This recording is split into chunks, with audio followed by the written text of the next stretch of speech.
कितने कितने प्यारे शूज है। इतना ढूंढा था मैंने, फिर मिले थे ये शूज। उस दिन गई थी ना बाजार,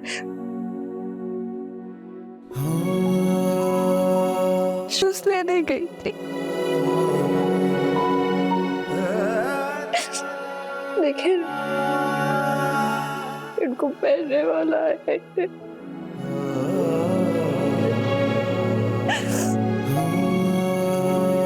खुद को संभालो तो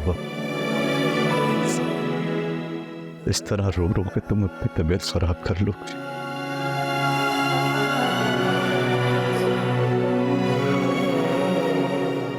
लेट जाओ, लेट जाओ प्लीज।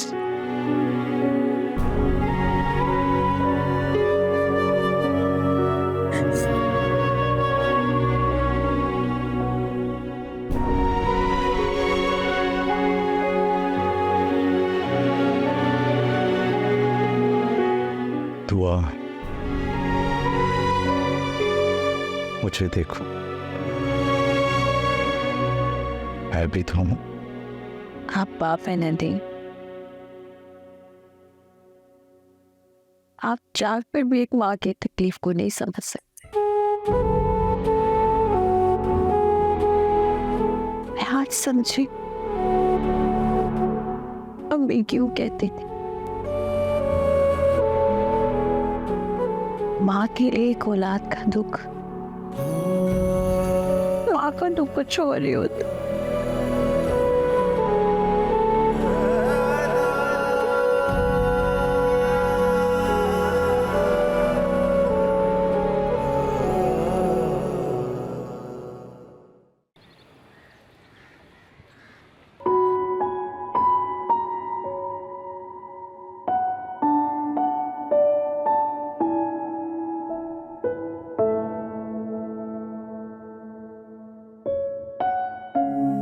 तुम्हें पता है ये मेरी जिंदगी का हसीन तरीन पल है, यानी मैं बाप बनने वाला हूँ। हम दोनों के लिए इससे बढ़कर और खुशी क्या होगी।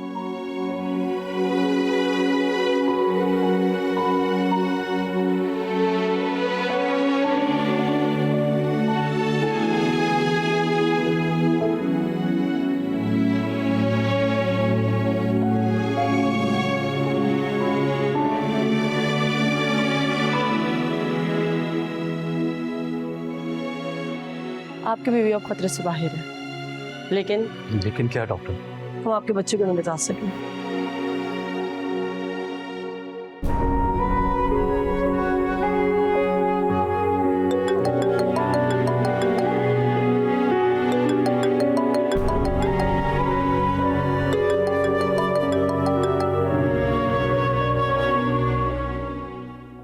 हाँ बोलो फराज, कैसे हो नदीम? यार बहुत दुख हुआ यार, मैं तो ठीक से अंदाजा भी नहीं कर सकता यार कि तुम पे क्या गुजर रही हो। इस वाक़ये से पहले मुझे भी अंदाजा नहीं था।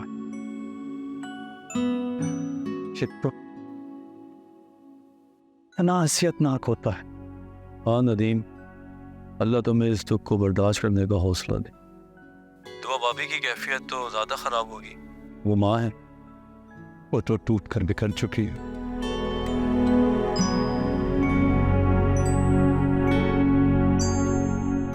खुद को संभाले रखता हूँ उसके सामने ताकि उसे हौसला दे सकूं। तुम बहुत मजबूत इंसान हो नदीम, मुझे भी ऐसा लगता।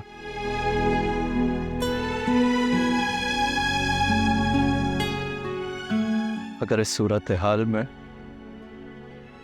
ऐसा बिल्कुल नहीं है। मेरे पास तुम दोनों के लिए सिर्फ तसल्ली के कमज़ोर से अल्फाज हैं जिनसे शायद थोड़ा सा सहारा मिले तुम्हें। इन हालात में अपनों की दुआ और धारा सी सहारा होती है।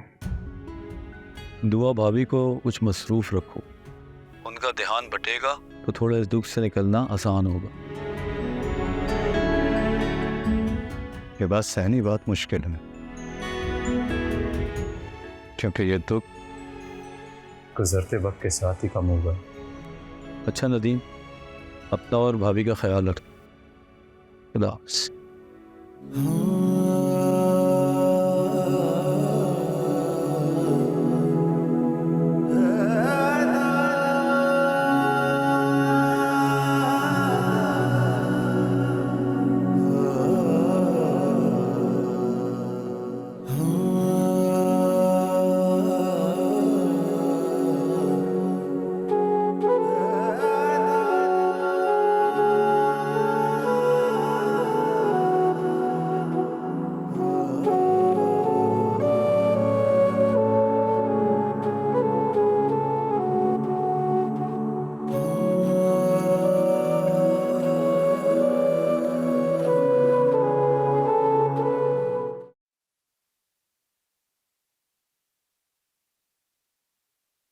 भाई की बीवी की नजर से देखूंगी तो फूफी हमेशा सौतेली ही नजर आएगी। कौन सी फूफी? फूफी बनने का रास्ता तो आपने पहले ही खत्म कर दिया। चुप कर जाओ महरीन, ये भी तो देखो कि हम कितने दुखी हैं, लेकिन मजाल है कि कोई हमें तसल्ली दे दे।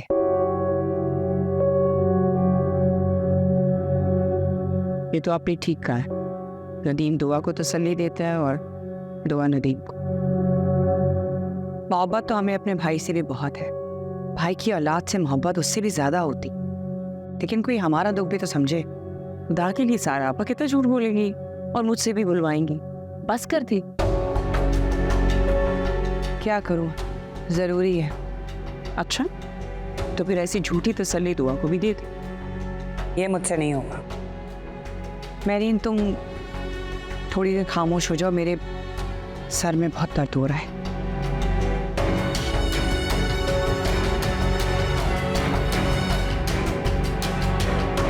आपके सर में दर्द हो रहा है ना, तो आप अकेली बैठिए, मेरा बैठना भी आपको प्रॉब्लम दे रहा है।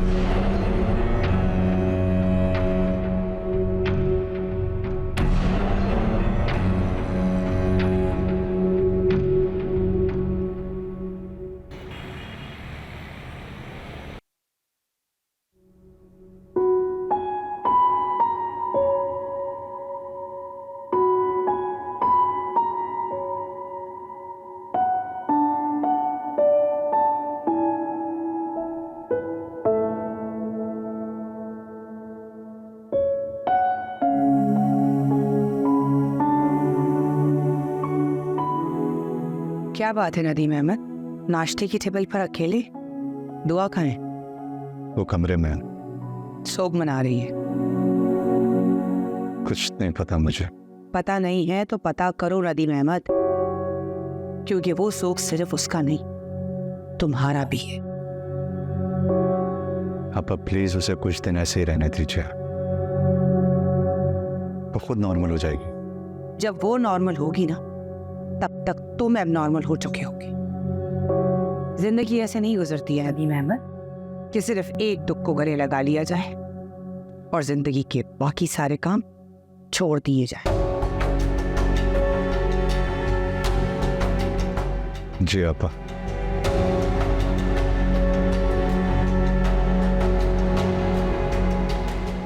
आपा, ऐसे आपको किसी पे रहम किए हुए कितना अरसा हुआ है? चुप कर जाओ तुम सारे कामों में बराबर की शरीक हो